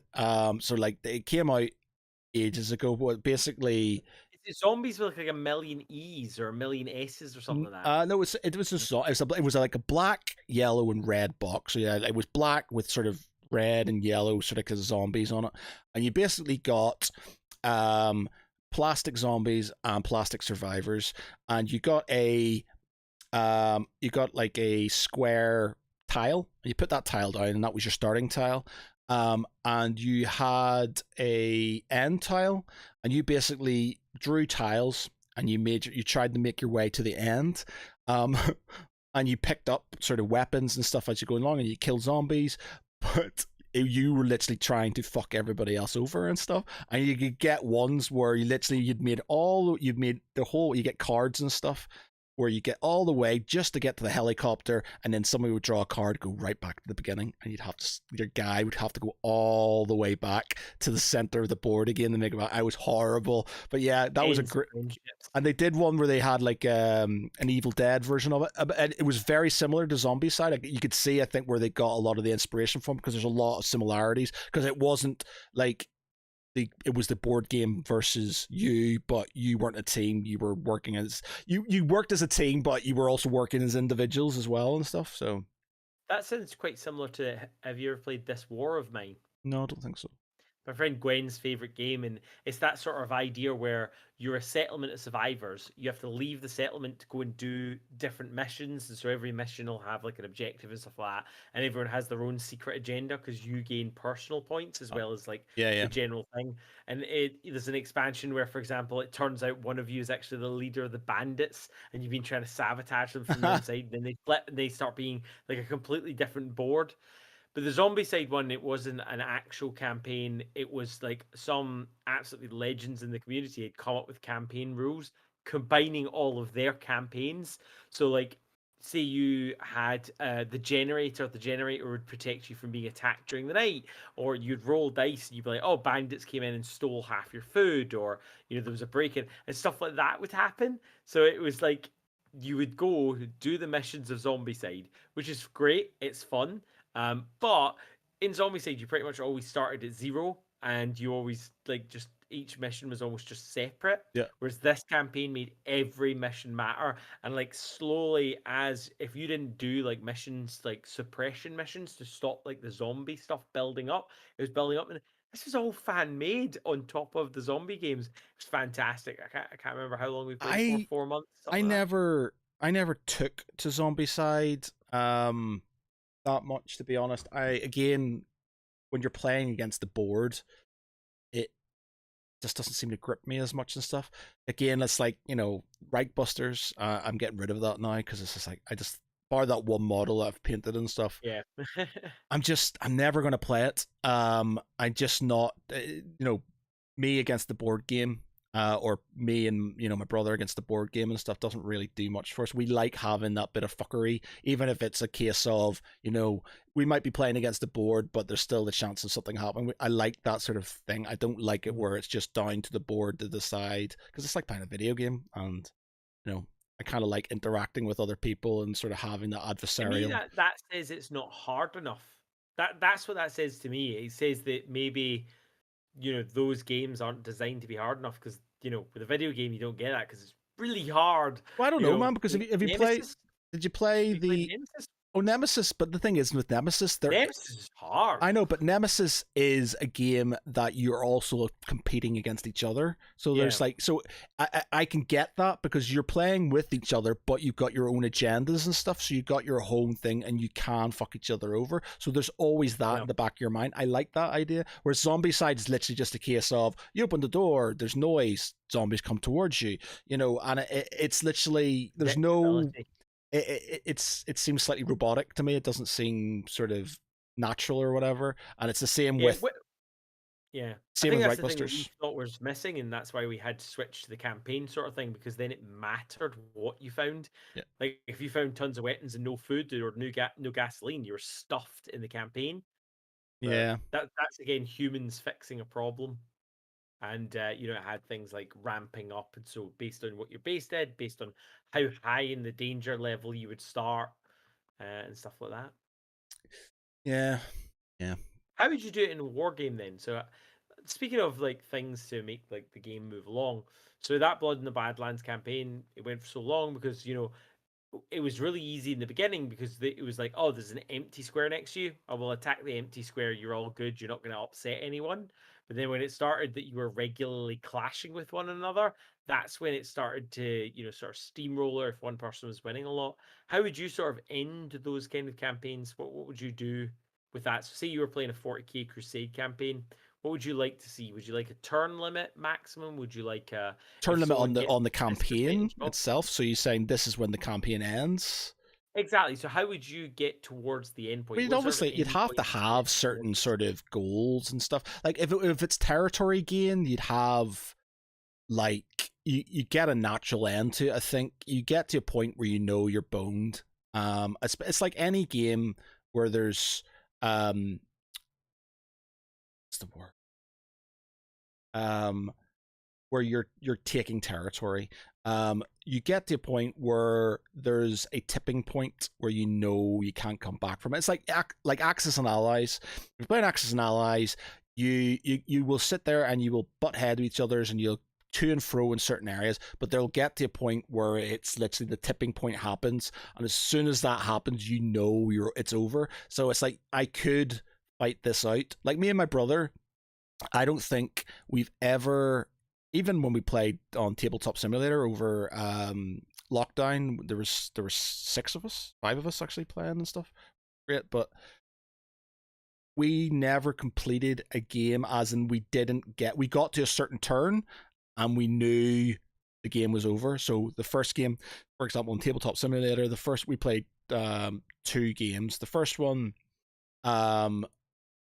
we knew by turn 5 that the Allies had lost because Japan had, because the fleet, this was happening, the fleet had done this, and we were just like, there's no point in carrying on. We could fight on, but in the grand scheme of things, you're going to do this and you're going to do this, and you can sort of kind of plan it. You can basically talk it out. And it was the same the second game round. We basically done something, and they turned around. They basically went away into the chat and then came back and went, okay, we surrender. And we was like, what? Why did you surrender? It says, well, we don't have, they mathed it out and they went, we're not going to be able to take this in time. We're not going to be able to do this, which means you're going to have more reinforcements coming in. It's just going to be a slow burn. So we might as well just call it now. So I think. What is the objective? Is it full world map domination? No, you've got victory cities. So basically in that, they gave up because for them to win, they were aiming for their a certain amount of victory cities, and they could have got it.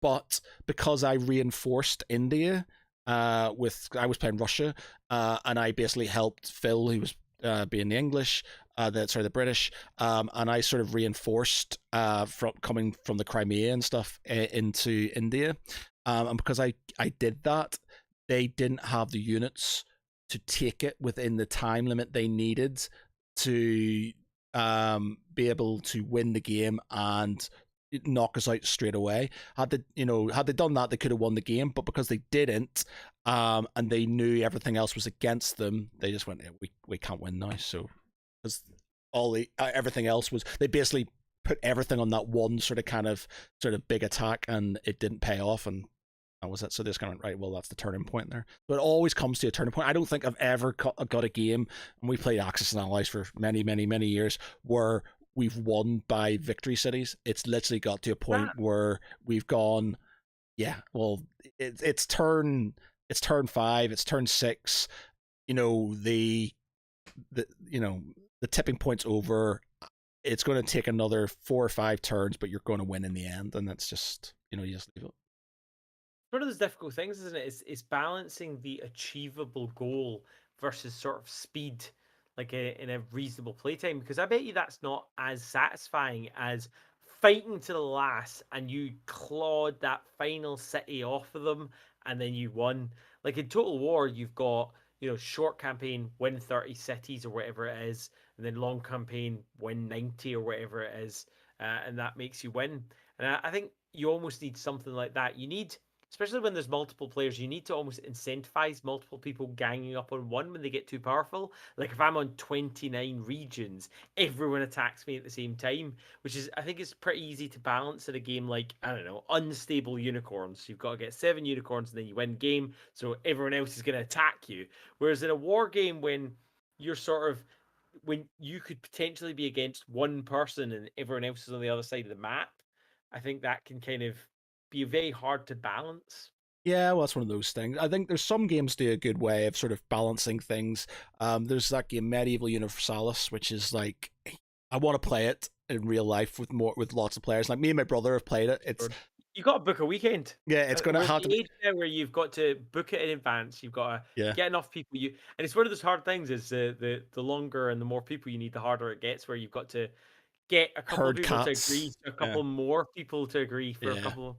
I want to do that, but they have a good mechanic in that. Again, we've only played it like once, but they have a bidding system, and the biddings, you have a certain amount of money, and at the start of the game you can bid, and the highest bid gets to go first, but you lose that money.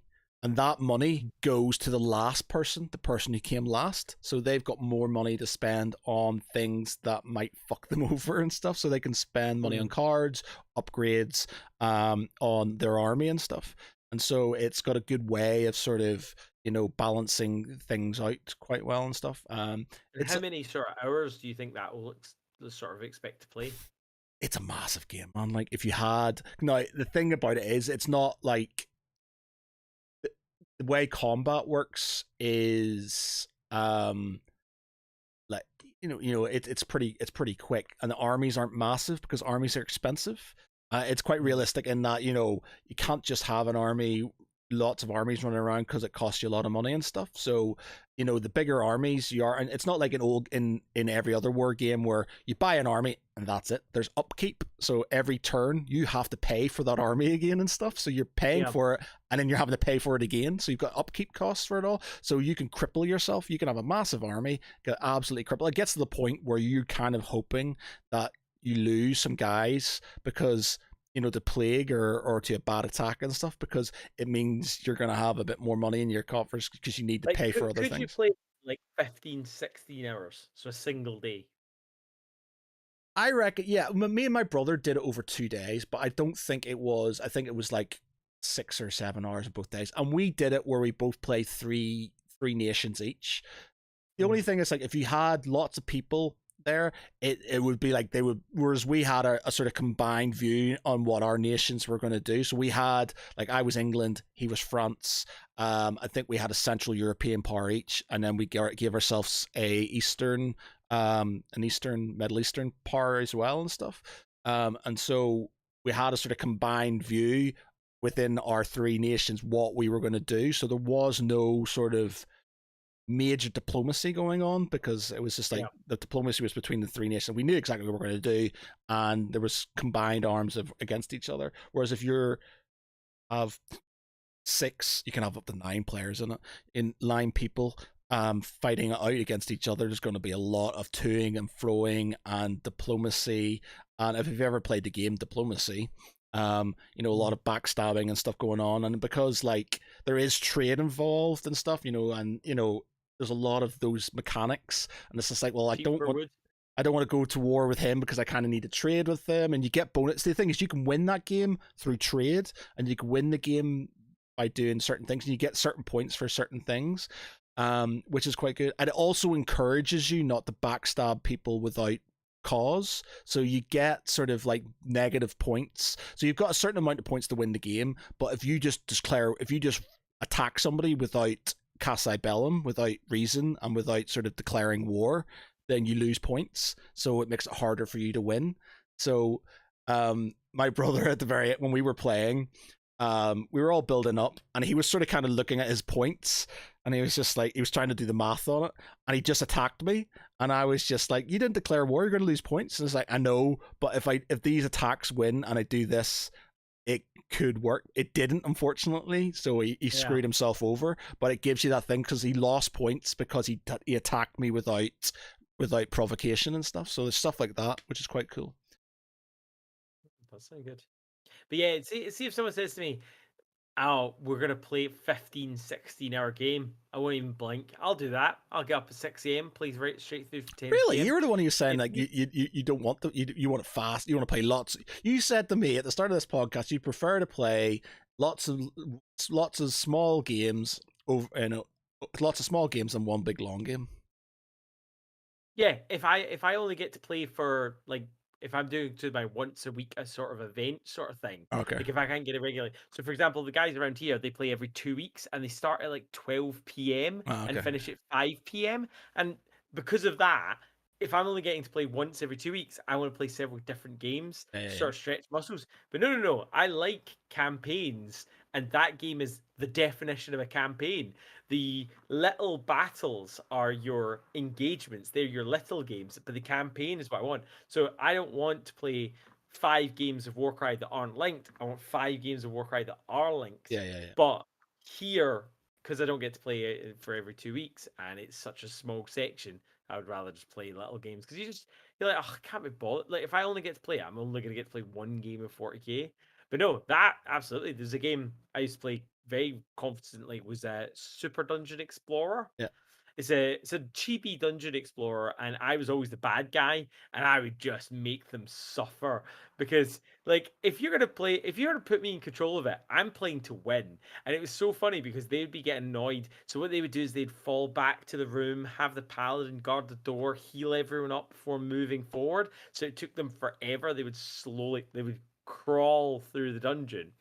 But when I had the audacity to do something similar, like their guy who does loads of damage is running up, I move my strong hitter back and my tank forward, they'd be like, oh, you're cheating. That's not how you're supposed to play. And I'm like, what?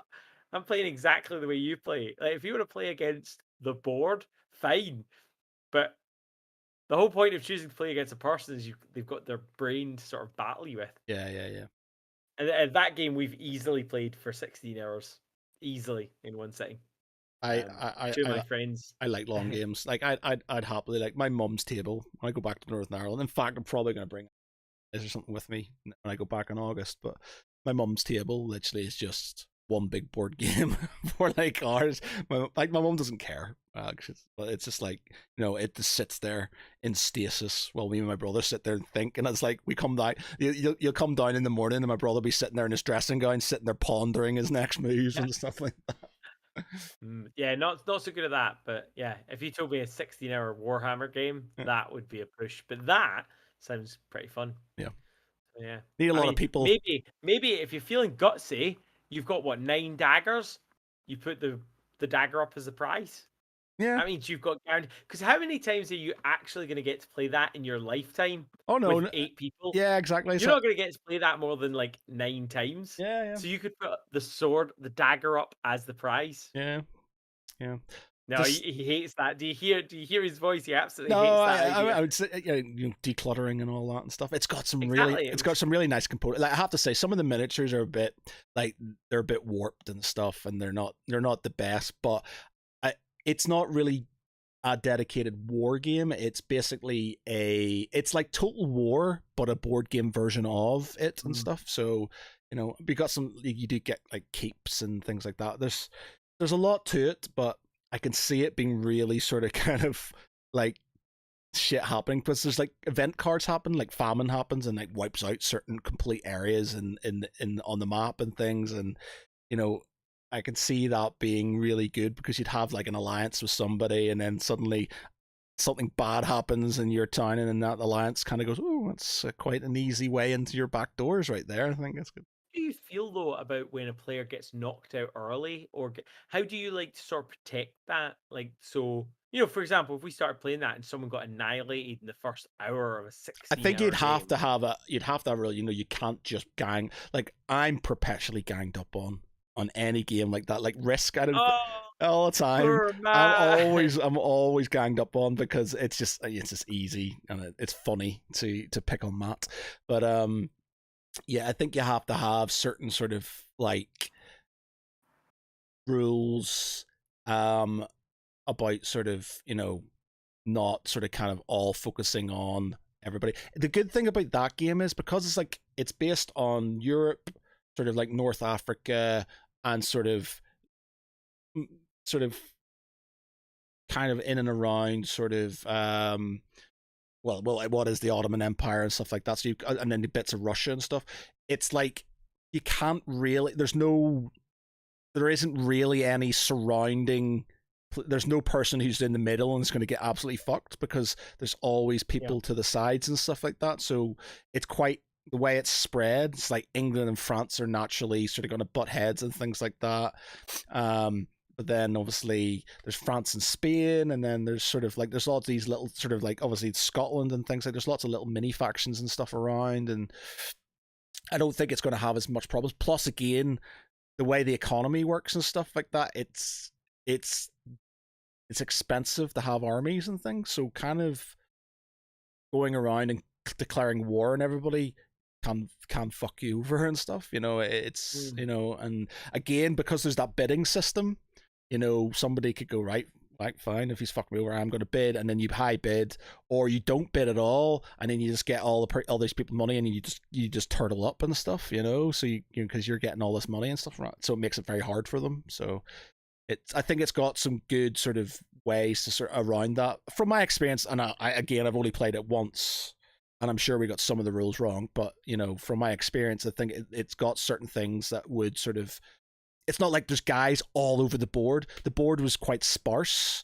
Mm. And generally, you don't have loads of army units, and your army units can only move with supply wagons. They can't just move on their own. They have to have a supply wagon with them, or they won't go and stuff. Starve. Yeah, so How do you feel about games where actually, if you're losing, you get? So, what do you think is better when you have armies that the more you win, the more you progress, or and I don't know how many games I've played like this. When you lose, you actually get bonuses. So take Dreadball for example. As you win, you get money. You spend that money on building your team, and you get permanent upgrades. But when you lose, you instead get free credits. Um, Now you don't get to keep those as like permanent upgrades, but you can hire like really good players, like as one-offs, like super good players to it's like try Blood and Bowl. make sure that you win the next one. It's like in adjustments in Blood Bowl. So we're starting off. We're actually going to do a Blood Bowl campaign. We've actually managed to get 11 people together, and we're going to do our first round is up. So the Mathinian Maulers is my team, and I'm playing. Which fact is that? Say it again. We're human. So I didn't go to the nobles. They're just like standard human team. But you have adjustments. So if you have a lower TV, so team value, than the team you're playing, you get a certain amount of money to spend on adjustments, be that a wizard or cheerleaders or star players or whatever, to sort of help you sort of deal with that. So my friend was saying his team has just been drafted in another league, and he's drafted at the base level, so his team's really shit. But because all the other teams are really high up, he gets a lot of adjustments to spend against them on each game and stuff. So it brings the The problem is though it doesn't actually work. We played a long Dreadball league, like 10 seasons. And the thing is you can get as much extra money inducements as you like, but it doesn't beat a player that has like 3 upgrades through pure XP. So unless you can use those inducements to kill those super players, if your players keep getting mulched, which kept happening to some of the sort of the squishier teams, it's never going to be balanced. Yeah, well, You can get 1,000 points in I environment. think I don't think it should be super balanced because then it takes away from the whole having upgrades in the first place. If somebody can lose all the time, and I think it gives them incentives to sort of be more competitive. But you know, if you're getting lots of star player points in Blood Bowl or whatever, and you've upgraded guys, and then some newbie comes in with a load of adjustments and pounds you because it brings the level up too high. It's not going to be enjoyable because the whole game is about upgrading your team and having that edge and stuff. I think it just sort of the adjustments bring it up to a point where you're not absolutely obliterating them all the time and stuff. But yeah, it's like he says, like my mate Craig says, he's not expecting to win the league or anything. He just wants to come mid-table and stuff. So I think it's one of those things. It's just the like if new one that he's been drafted into, or the one you've the new one, the new one that we've started, everybody's on the same level. So we're all the same. It's just he started and he's got a league in Preston. And they've been playing for a season already, so his team's new to that season. But there's like dwarf teams have all got block and stuff like that, and so he's gonna have a lot of it. Blitzball? I've heard of it. I didn't play it. No. Oh, we should play a game of it on Tabletop Simulator. It's really good. It's only available in America and Germany. They talked about bringing it here, but then they never did. But it's much faster placed Blood Bowl. Is it sevens? Is it Blood Bowl sevens effectively? Is it? I want to say it's fives. Okay, right. And so you've still got your teams, you've still got your placements, but the best thing about it is not only can you score points by touchdowns, but there's missions, and the map's also smaller. So, for example, the mission might be get 3 successful tackles this turn, and it's absolutely fantastic. Okay. But yeah. Fantastic. Anyway, this has been an absolute pleasure. It's absolutely fantastic to have you back with us. Yeah, if you enjoyed this, do leave us a like and subscribe. If you've got any ideas of what you'd like us to chat about, do let us know. And I've just noticed that I've just flicked onto the stream to check that it was working. And on Discord, I'm facing towards you. On the actual live stream, I'm facing away from you. That's unfortunate. Instead of looking like I'm talking to you, I look like I've turned my back on you. But yeah, this has been an absolute pleasure. Hopefully, I'll be getting a video out soon on making a diorama in a what would you call that? A picture frame, which I've been working hard on. Have you ever seen the artwork for Death Guard versus Tau? Yeah. Yeah, it's that. I'll give you a cheeky sneak preview. I don't know how well that's going to come through, but I've made my own Typhus, and he's lifting up and choking out a Tau. Nice. But it's at that point, and you can see the background. I've chopped up blight holders. Yeah. So like big, I don't know how much money has gone into this diorama. I mean, they're all old models chopped up, but still, nice. It's come out pretty nice. But until it's got that unifying zenithal highlight, I don't think it'll look quite as good as it's going to. Yeah, I'm currently painting my Blood Bowl team and organizing Warhammer Age of Sigmar Champions cards, which they've recently, I know we were about to leave, but they've recently just cancelled the app. So all my catalogue of what I had doesn't exist anymore. So I'm going through them by hand, and I've got thousands of cards. So it's taken me the last 3 days. Your phone? I would have thought the app would still worked on your phone. No, doesn't. No servers. I went in the other day and it was down. So I'm building a spreadsheet with everything I've got. 1, so I can try and find some of the ones that I don't have, and 2, just so I've got a list of everything. Wow, nice. Speaking of teams, can't see anything in this light. Need better light.